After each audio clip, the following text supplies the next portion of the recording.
Naalala ko pa ang dilaw na liwanag ng ilaw sa veranda noong gabing yon. Malambot at tila may lungkot habang humahalik sa mamasa-masang hangin ng Quezon City. Iyong tipo ng ilaw na nagpapagmuhang mainit at komportable ang isang bahay. Pero alam mong kabaligtaran ang mararamdaman mo oras na humakbang kapapasok. Nanatili muna ako sa loob ng sasakyan. Ang mga kamay ay nakahawak sa manibela habang pinakikinggan ang dahan-dahang paghinto ng makina. Sinabi ko sa sarili ko na isa lang itong ordinaryong Sunday dinner. Isang simpleng salu-salo ng pamilya para ipagdiwang ang engagement ng kapatid kong si Clarice. Pero may kung anong sikip na sa dibdib ko, iyong pamilyar na pakiramdam tuwing babalik ako sa bahay na yon. Bago ko ituloy ang kwento, hayaan niyo muna akong magtanong. Ano ang ginagawa niyo habang nakikinig sa kwentong ito? Tinatanong ko ito dahil noong gabing yon, nanalangin ako na sana may makaintindi kung gaano kahirap pumasok sa isang kwartong puno ng mga taong kadugo mo. Pero pinaparamdam sa'yo na isa kang estrangero. Nagpark ako sa driveway ni na Papa. Kinukumbinsi ang sarili na magiging maayos ang lahat. Pagbaba ko, inayos ko ang suot kong polo na tila ba proteksyon nito sa ingay na naghihintay sa loob. Nag-message si Mama kanina sa group chat namin. Maliit lang daw na selebrasyon. Pamilya lang, dinner lang, para lang sa balita ni Clarice. Ang salitang lang ay tila may paraan para paliitin ako bago pa man ako makatuntong sa pintuan. Pagbukas ko, sumalubong sa akin ang bango ng inihaw na manok na may rosemary ni Mama. Ang kapatid kong si Clarice, 28 anyos at punong-puno ng bilib sa sarili, ay nakatayo sa dining room na tila ba nilunok niya ang lahat ng sikat ng araw. Ang fiancé niyang si Enzo, matangkad at mukhang kagalang-galang sa ayos niyang pang-IT professional, ay nakabuntot sa kanya na parang takot makabasag ng kahit ano sa bahay namin. Ang kapatid naming si Mateo ay nagsasali ng iced tea, habang si Papa naman ay malakas na nagkukwento tungkol sa basketball, na tila ba sa kanya umiikot ang gabi imbes na sa engagement na ipinagdiriwang namin. Si Mama ang unang nakapansin sa akin. Hazel, nandyan ka na pala anak. Kanina ka pa namin hinihintay. Pero alam kong hindi naman talaga. Hindi kailanman. Lumapit ako sa mesa at inilapag ang munting regalo ko. Isang set ng mga antigo at hinubog na tanso na napkin rings na buong weekend kong pinaganda at nirestore. Akala ko matutuwa si Mama sa isang bagay na pinaghirapan ng kamay ko. Isang bagay na personal. Kinuha niya ito. Numiti pero halatang pilit. Oh, salamat anak. Pero hindi na kasi uso ang ganitong rustic na estilo ngayon.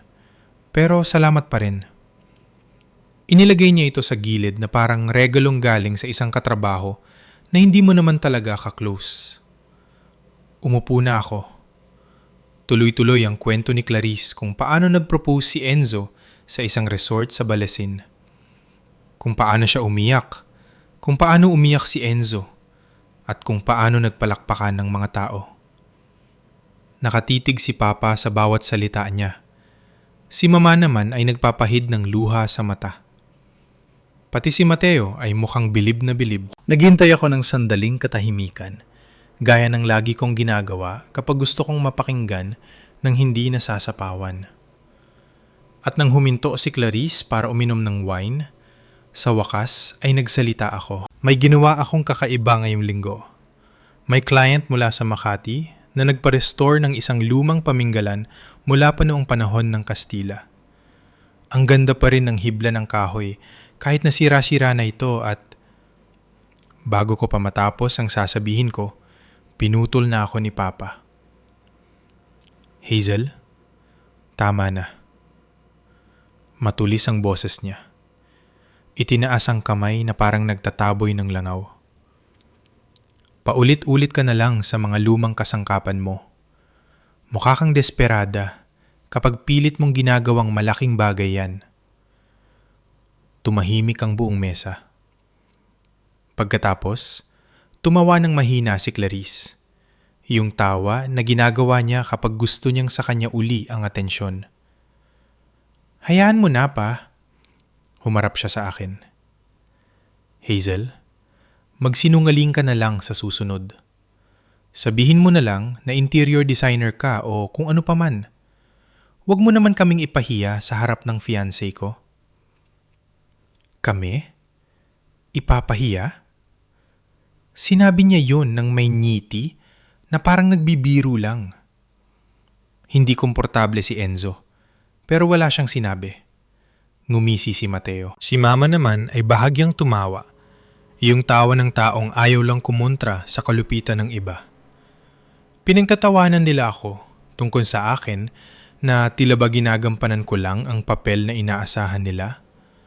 Ang ate na hindi kailanman nagtagumpay sa plano nila. Ang may kakaibang career na hindi man lang maipagmalaki sa harap ng hapagkainan. Ang anak na ang mga pangarap ay hindi tugma sa perpektong larawan sa utak ni Papa. Sa sandaling yon, hindi ako 22 anyos. Pakiramdam ko ay 14 anyos uli ako. Nakatayo sa parehong dining room, hawak ang isang ribbon na napanalunan ko sa isang art show sa probinsya. Naalala kong lumapit ako kay Papa. Excited na ipakita ang isang bagay na akin talaga. Pero halos hindi niya ito tiningnan dahil kararating lang ni Clarice na iwinagayway ang isang certificate mula sa school para sa perfect attendance. Niyakap niya si Clarice. Nanatili akong nakatayo doon, hawak ang ribbon ko, namumula ang pisngi, at pakiramdam ko ay hindi ako nakikita. Ang alaalang yon ay tumama sa akin ng napakalakas na tila ba naamoy ko pa ang alikabok sa lumang ribbon na yon. Sa hapagkainan, walang nakapansin na tumahimik na ako. Tuloy uli si Clarice sa kwento ng engagement niya. Bumalik ang ngiti ni Enzo. Sumandal si Papa, kontento matapos magbigay ng panibagong pasaring. Nakapagtataka kung gaano ito naging normal na parang isinagawa na ito ng 100 beses. Siguro nga. Nilunok ko ang pait sa lalamunan ko. Dahan-dahan akong tumayo para hindi ko maluskos ang upuan sa sahig. Inilapag ko ang napkin sa mesa. Maaga pa ako bukas. Kailangan ko nang umalis. Napatingin si Mama. Nahina agad, anak? Hindi tumingin si Papa. Si Mateo ay busy sa cellphone. Si Clarice ay nagwagayway ng kamay na parang nagpapaalis ng waiter. Lumabas ako ng walang imik. Kung nanatili pa ako ng 1 segundo, baka may nasabi na akong hindi ko na mababawi. Sa labas, mas malamig ang hangin kaysa sa dapat na pakiramdam ng tag-init. Naglakad ako papunta sa kotse. Mabigat ang bawat hakbang pero pamilyar. Hindi ito ang unang beses na pinaramdam nilang maliit ako. Pero may kung ano sa loob ko ang nagsabing ito na ang huli. 1 linggo mula nung gabing yun, maglalakad si Clarice sa aisle ng Vista Hermosa sa Tagaytay. Ang kasal na pinapangarap niya simula bata pa siya. At nandoon din ako. Hindi bilang isang bridesmaid na halos hindi niya isinama, hindi bilang ate na pinagtityagaan lang nila, kundi sa paraang hindi nila inaasahan. Pinaandar ko ang sasakyan, nanginginig ng bahagya ang mga kamay ko. Mas madilim ang kalsada kaysa sa dati, mahaba at tahimik. Sa loob ng ilang minuto, hinayaan kong punuin ng katahimikan ng sasakyan habang inaayos ang paghinga ko. Kung naranasan niyo na ring maliit-maliitin ang sariling pamilya, kung naging bahagi na kayo ng isang mesang puno ng mga taong dapat ay nagmamahal sa inyo, pero pinararamdam na wala kayong halaga, gusto kong malaman. Ang mga sandaling ito ang humuhubog sa atin ng higit pa sa inaamin natin. Nang makarating ako sa workshop ko, ang sakit ay naging isang matalas na pakiramdam. Isang uri ng linaw ng isip. Binuksan ko ang pinto. Nilanghap ang amoy ng pinagtabasan ng kahoy at barnis at hinayaan ang kadiliman na yakapin ako. Noong gabing yon, habang nagmamaneho sa katahimikan, may nagbago sa loob ko na hindi ko pa lubos na naiintindihan. Ang alam ko lang, pagod na akong maging maliit para sa kanila. At 7 na lang ang natitirang araw bago ang kasal. Pagpasok ko sa workshop kinabukasan, ang liwanag mula sa bintana ay tila mga manipis na linya ng abo. Mabigat pa rin ang loob ko mula kagabi. Ang mga salita ng pamilya ko ay nakakapit sa akin parang alikabok. Nagtimpla ako ng matapang na kape at naupo sa drafting table. Sinusubukang huminga sa kabila ng kirot sa dibdib ko. Biglang tumunog ang laptop ko. Isang bagong email. Akala ko ay galing kay mama. Nagpapanggap na walang nangyari. O baka kay Clarice na nagpapaalala tungkol sa kulay ng damit. Pero ang pangalang nakita ko ay nagpagaan sa mga balikat ko. Mang Arturo. Mas matagal pa si Mang Arturo sa mundo ng restoration kaysa sa akin. 67 years old, may malalim na mga mata at mga kamay na tila ba kabisado na ang bawat hibla ng kahoy. Siya ang mentor ko sa pinakamahihirap na proyekto at isa siya sa iilang tao na tumitingin sa gawa ko ng may tunay na respeto. Maikli lang ang mensahe niya. Sabi niya, may isang producer mula sa isang media network na nagtatanong tungkol sa mga restoration artist na may vintage style. Ibinigay niya ang pangalan ko at sinabing baka ako ang hinahanap nila. Sinabi rin niya na kung makakarating ako sa Makati bago mamtanghali, may gusto siyang ipakilala sa akin. Sa unang pagkakataon matapos ang dinner na yon, may munting ningas na tumagos sa bigat ng loob ko. Iniwan kong kalahati ang kape, nilock ang shop, at nagmaneho papuntang syudad. Ang studio ay nasa isang lumang gusali malapit sa Ayala. Yung tipo ng gusali na dati ay bodega. Nag-check-in ako sa front desk at naghintay sa hallway na puno ng mga poster ng documentaries at lifestyle shows. Pakiramdam ko ay hindi ako kabilang doon, suot ang jeans at simpleng jacket ko. Pero umayos ako ng upo nang bumukas ang pinto at lumabas ang isang lalaking kasing edad ko lang. Ipinakilala niya ang sarili bilang si Jacob Reed ang pangalan niya. 35 taong gulang. Maayos ang gupit ng balbas at may mga matang nagpapakita ng kalmado pero siguradong kumpiyansa. Sinabi niya sa akin na isa siyang producer para sa isang seryeng pinamagatang kasaysayan sa kasangkapan. Nagpaplano sila ng isang espesyal na episode na kukunan sa isang sikat na wedding venue sa Tagaytay at kailangan nila ng isang artist na bihasa sa pag-restore ng mga antigong gamit para sa mga pangunahing dekorasyon. Sabi niya, may naglarawan daw sa gawa ko bilang vintage pero elegante. Yun daw mismo ang tonong hinahanap nila. Tinuloy niya ang pagpapaliwanag tungkol sa mga kailangang gamit. Mga console table, isang podium, at baka isang restored na love seat para sa picture taking. Sabi niya, malaking kaganapan ang kasal na ito at itatampok sa show. Gusto raw nilang ipakita ang sining sa likod ng mga dekorasyon, hindi lang ang mismong seremonya. Habang nakikinig ako sa kanya, may kung anong init na gumapang sa dibdib ko. Ang bahagi ng pagkatao ko na laging nag-iisa sa trabaho, ang bahagi na laging naririnig mula sa pamilya ko na ang ginagawa ko ay hobby lang, ay biglang nakaramdam na sa wakas.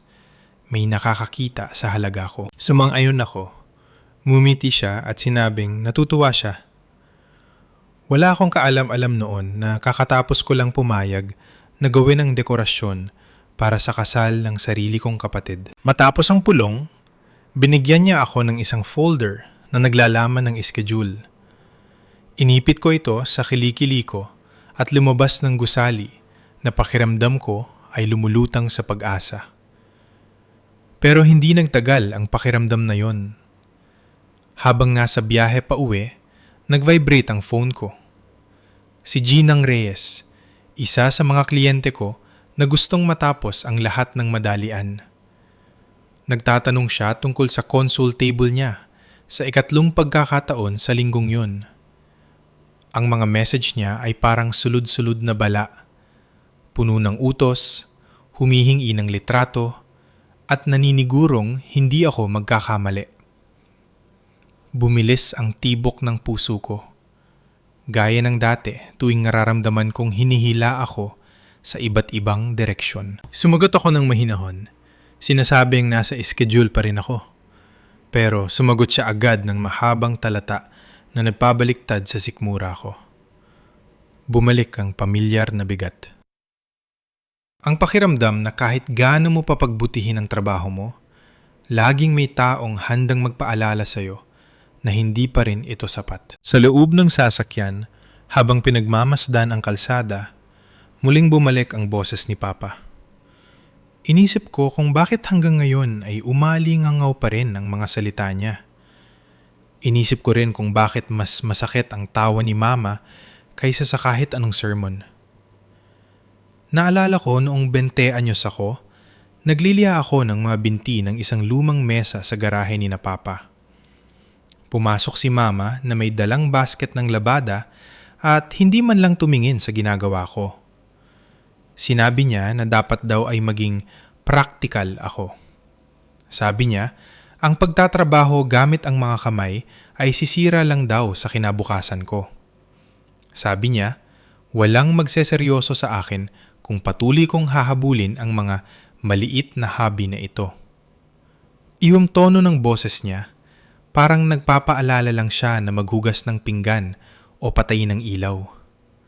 Na tila ba ang mga pangarap ko ay mga gawaing bahay lang na inaasahan niyang pagsasawaan ko rin balang araw. Napapikit ako ng mariin para itaboy ang alaalam yon.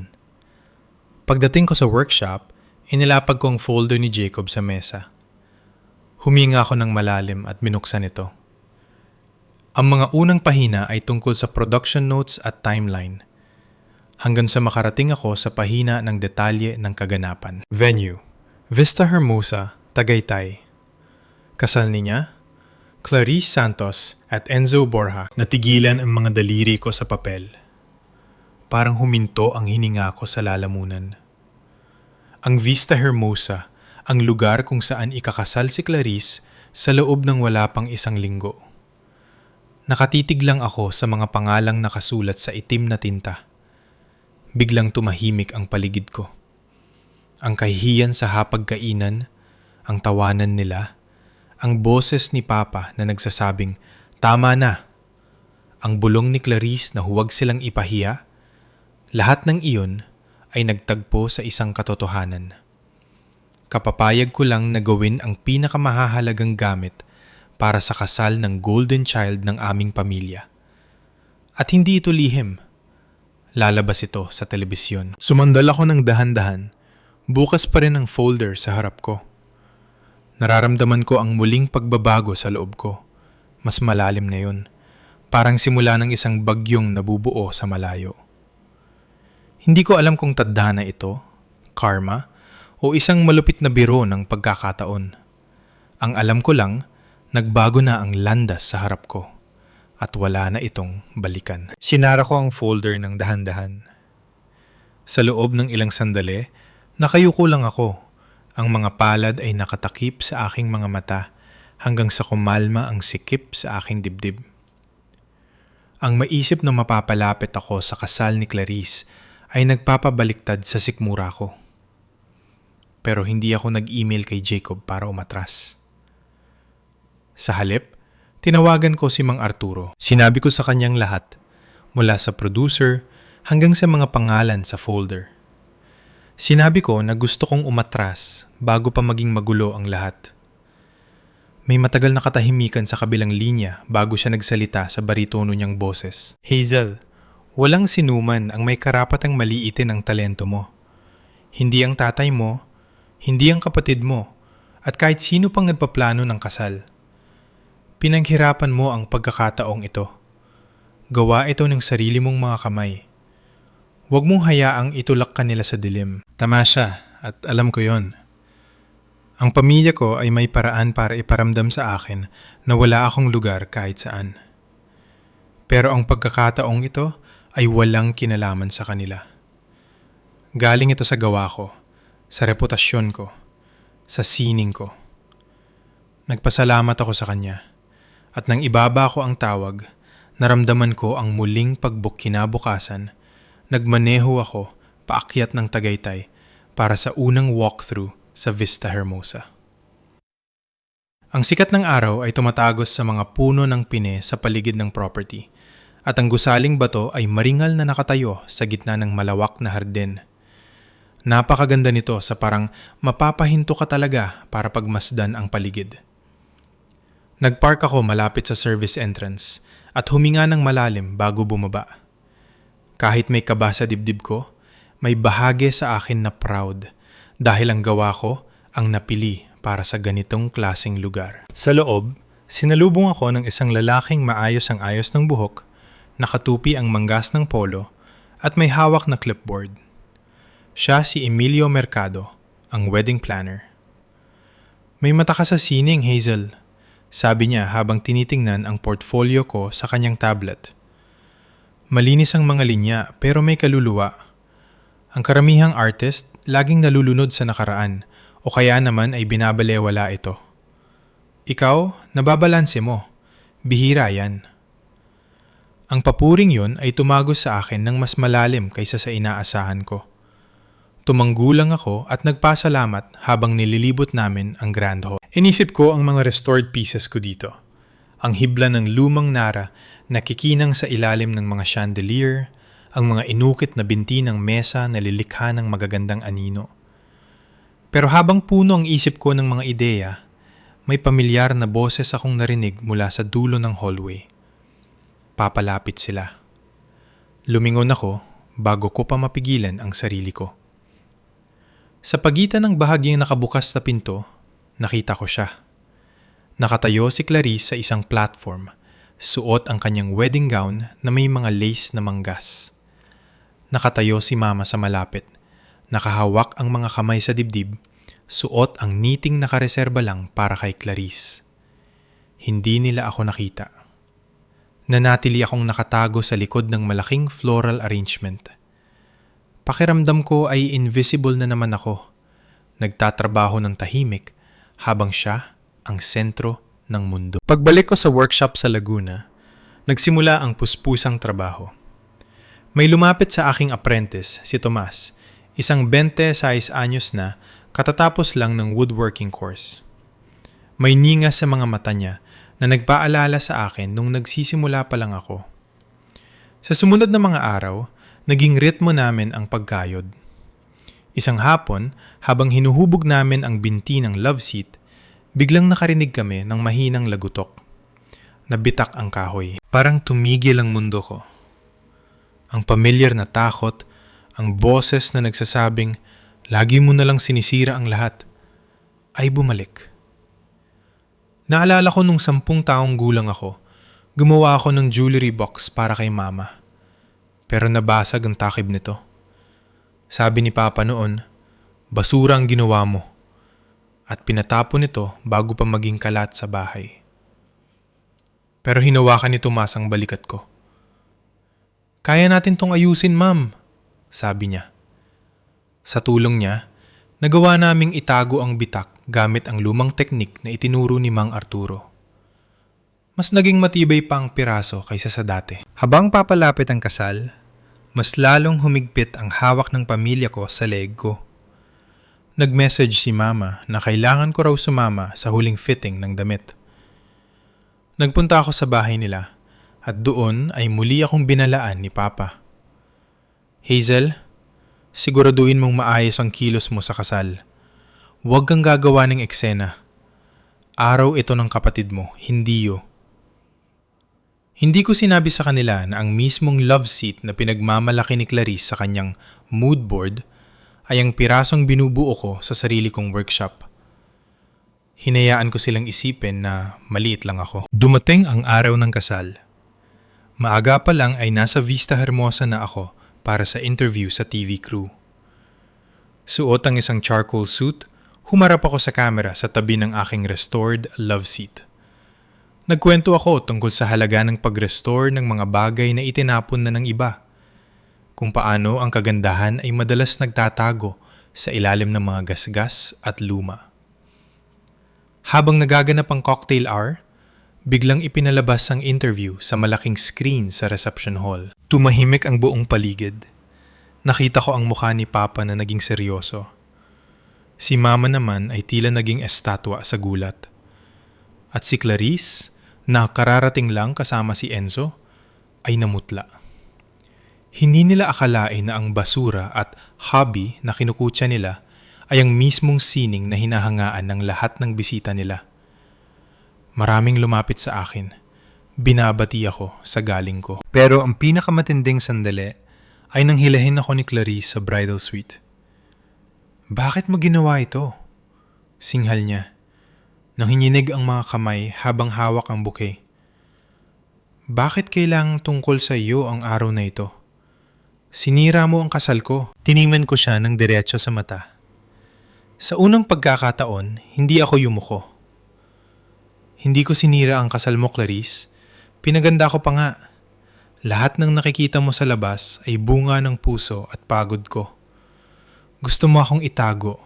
Gusto mo akong manatiling tahimik para ikaw lang ang kikinang. Pero hindi ko ninakaw ang spotlight mo. Gumawa lang ako ng sarili kong liwanag. Hindi siya nakapagsalita. Iniwan ko siyang tulala sa gitna ng silid at lumabas ako ng hallway. Pagbaba ko sa parking lot, naramdaman ko ang malamig na hangin ng Tagaytay. Sumakay ako sa sasakyan at sa wakas ay nakahinga ng maluwag. Binuksan ko ang laptop ko at bumungad ang napakaraming email, mga alok na trabaho mula sa malalaking hotel at ang formal na kontrata mula sa network para sa 2 pang season ng show. Pinaandar ko ang sasakyan habang tanaw ang dapit hapon sa lawa ng Taal. Wala akong galit, wala rin pait. Sa hapagkainan, tinawag ako ni Papa na desperada. Ngayon, sa sarili kong paraan, napatunayan kong mali sila. Kung naranasan mo ng sabihan na hindi ka sapat ng sarili mong pamilya, tandaan mo ito. Ang katahimikan ay may sariling lakas at ang katotohanan ang pinakamatamis na tagumpay. Ibahagi sa comments kung ano ang kahulugan ng integridad para sa inyo at saan nyo pinakikinggan ang kwentong ito.